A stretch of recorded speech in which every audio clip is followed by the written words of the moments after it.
జానకికి phone చేసి అన్ని సంగతులు చెప్పాడు వీరేంద్ర. పిల్లలు ట్యూషన్ నుండి వచ్చాక ఫోన్ చెయ్యి అని నాన్నకు ఒకసారి ఇవ్వు అన్నాడు ఫోన్. ఏరా నాన్న, ఎవరు ఆ ఫ్రెండ్, ఎలా ఉంది ఇప్పుడు, ఎక్కడ నుంచి అన్ని ప్రశ్నల వర్షం కురిపించాడు. తండ్రి అడిగిన ప్రశ్నలకు సమాధానం చెప్పాడు కానీ ఫ్రెండ్ అని మాత్రమే చెప్పాడు. ఫోన్ పెట్టేశాక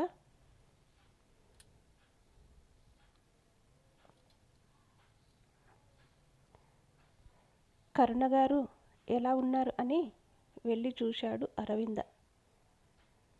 అరవిందతో మాట్లాడుతున్న కరుణ వీరేంద్రని చూసి మొహం తిప్పుకుంది.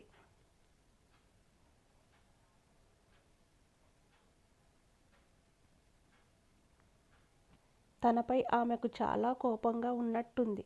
తను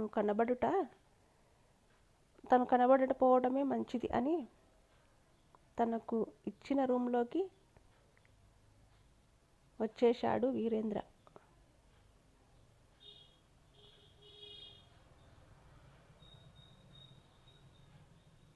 కాసేపు అయ్యాక భోజనానికి రండి అని పిలిచింది అరవింద. అమ్మకు ఎలా ఉంది అని అడిగాడు వీరేంద్ర. బాగానే ఉంది, ఇంజెక్షన్ వల్ల నిద్ర పట్టింది.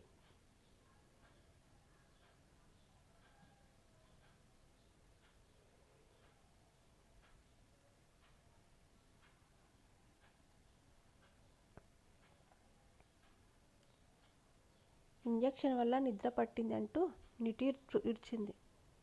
భోజనాలు అయ్యాక కాసేపు టీవీ చూస్తూ కూర్చున్నారు ఇద్దరు. సరే, నా అవసరం ఉంటే పిలువు అరవింద, నేను పడుకుంటాను అంటున్న వీరేంద్ర వైపు ఆర్తిగా చూసింది అరవింద.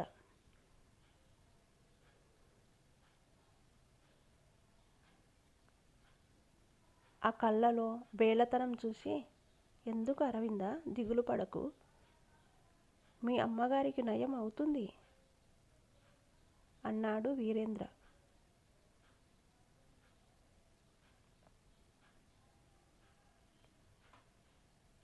అది కాదు వీరేంద్ర, నీతో మనసు విప్పి మాట్లాడాలి.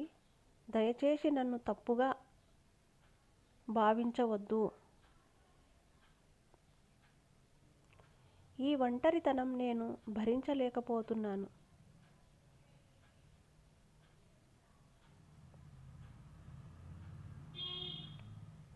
కనీసం అమ్మకు ఇలా ఉందని కూడా తెలిసినా వాళ్ళు ఇద్దరూ రాలేదు.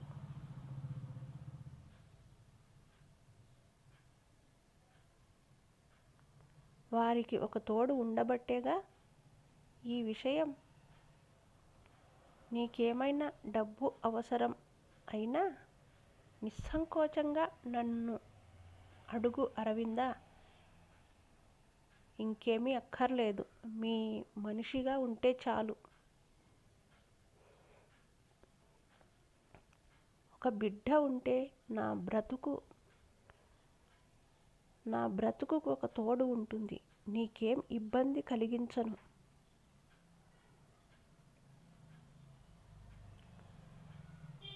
నన్ను పోషించక్కర్లేదు.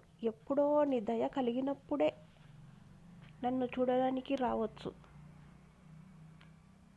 నాతో నీకు ఏ విధమైన ఇబ్బందులు ఉండవని సంతకం చేసి మరీ ఇస్తాను.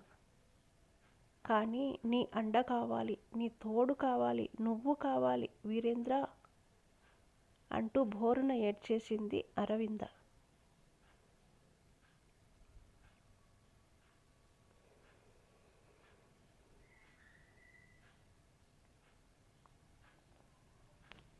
పైకి లేపి కుర్చీలో కూర్చోపెట్టాడు.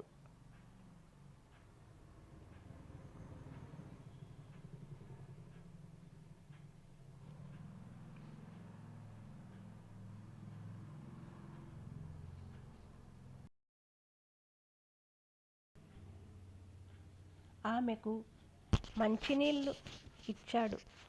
నిజమైన ప్రేమ వీరేంద్ర, మీ నాన్నగారు కాసేపు మౌనం తాండవించింది. తర్వాత వీరేంద్ర మాట్లాడుతూ, అరవింద, నిన్ను శివంగిలాగానే చూడగలను. నీలో ఈ బేలతనం నాకు నచ్చదు. నీకేం తక్కువ ఇలా మాట్లాడుతున్నావు? చిన్నతనాన తెలిసి తెలియని వయసులో ఏవేవో కలలు కంటాము.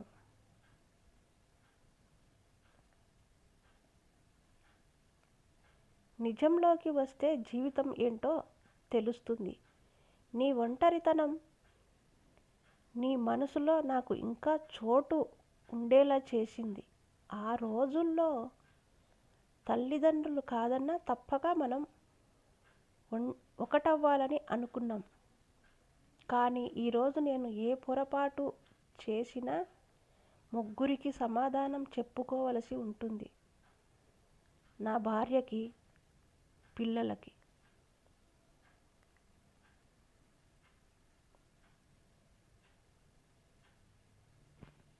మా నాన్న నీ పట్ల చేసినది చాలా తప్పు. బాధపడుతున్నా. కానీ నిన్ను సొంతం చేసుకోవాలన్న స్వార్థం నాకు ఎప్పుడూ లేదు. నిన్ను ఎలా మాట్లాడతారో గమనించావా? అలా నిన్ను నిందల్లో పడవేయటం నాకు న్యాయం కాదు.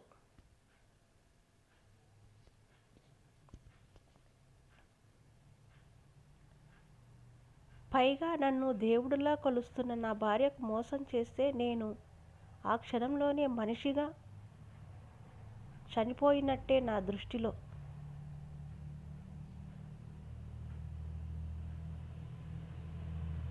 అలా అని నిన్ను కాదన్నానని నువ్వు అవమానంగా భావించనవసరం లేదు.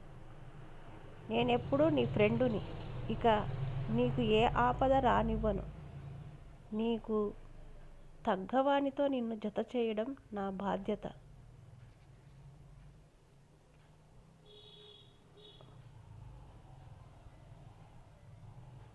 ఇంకో విషయం తెలుసా? నాకు నా భార్యకు అస్సలు దాపరికాలు లేవు. ఇప్పుడు కూడా అన్ని సంగతులు తనకు చెప్పాను. తను చాలా బాధపడింది. ఎలాగైనా నిన్ను ఒక గృహిణిగా చూడాలని అంది. ఇన్నాళ్ళు ఒంటరిదానివని నీ బాధ ఇప్పుడు నీ వెనక నా ఫ్యామిలీ మొత్తం ఉంది తెలుసా? ఇంకేం ఆలోచించకు. ఒక్కసారిగా కట్టలు తెంచుకున్న ఆవేదన పెళ్ళుబుక్కింది అరవిందకి.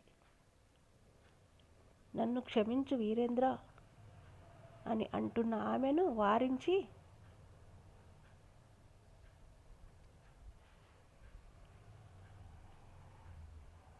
నిన్ను నేను తప్పుగా అనుకోలేదమ్మా, క్షమించడానికి అని నవ్వాడు అరవింద.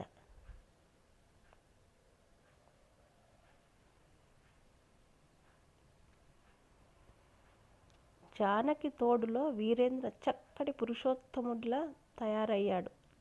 చిత్త చాంచల్యం లేని దృఢమైన స్వభావం కలవాడిని చేసింది జానకి.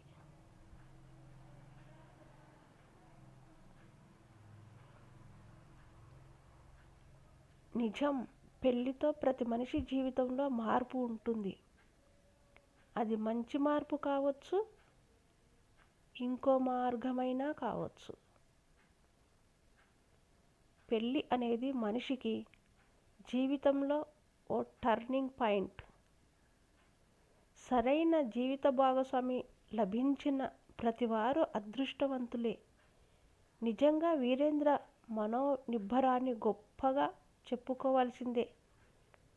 పార్వతికి తన శరీరంలో సగభాగాన్ని ఇచ్చేసిన ఆ మహాదేవునిలా కనిపించాడా మన వీరేంద్ర.